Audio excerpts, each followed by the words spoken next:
Murakoze cyane ndabasuje mu izina rya Yesu amahoro y'Imana nabane namwe ni Evangeliste Imana irumva Dieudonné. Uyu mwanya rero mbazaniye ubutumwa bugufi bwo guhumuriza abantu no kubakomeza. No ubutumwa nzaniye abantu bakiri bazima, ntabwo mbuzaniye abantu bapfuye. Kandi nawe kimwe mu bimenyetso kigaragaza ko uri muzima no kudukurikiye, kuko yuza kuza kuba uri kwirimbi cyangwa uri mu mva cyangwa uri muri moruge, ntabwo ari kuba udukurikiye. Ndagira ngo mpumurize rero abantu bakiriho.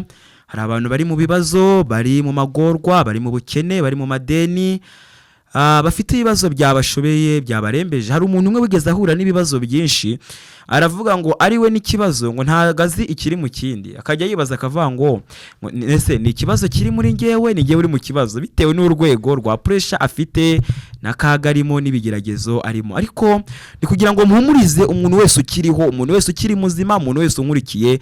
Ndagira mbabwire ngo imbwa nzima iruta intare ipfuye. Kuba ukiriho uri umukandida wo kugirirwa neza n'Imana. Imana igirira neza abakiriho, Imana ihereza imyambaro abakiriho, Imana igaburira abakiriho, Imana ihira amashuri abakiriho. Ntuzigere wiheba rero igihe ukiriho. Ndagira ngo utangarize ngo Imana ifite inzira ziri vierge. Imana iracyafite inzira zikira amasugi, Imana iracyafite inzira zitarakoreshwa. Mu nzira nyinshi Imana iracyafitemo inzira zawe. Kandi ndagira ngo ubwire ngo hari ibintu bitazaba utari wahagera. Dawidi baravuze ngo ntabwo turi buze kuza kujya ku meza atari yahagera. Hari ibintu Imana yaguteganyirije kandi ntabwo bizaba utari wahagera. Gira ibyiringiro rero, gira ibyiringiro by'ubuzima. Ntimukajye muha nk'abapagane badafite ibyiringiro. Twe dufite ibyo twavuganye n'Imana, dufite amasezerano, amajenda aruzuye. Isi naho yakurwaho, ijuru rikavaho, umuntu wizeye azabona amasezerano. Nimukomeze kugubwa neza rero. Imana nibaho umugisha mu izina rya Yesu. Mwongere mugire ibyiringiro bizima, muve mu bwihebe, muve mu bwigunge. Umwami Imana azabagirira neza.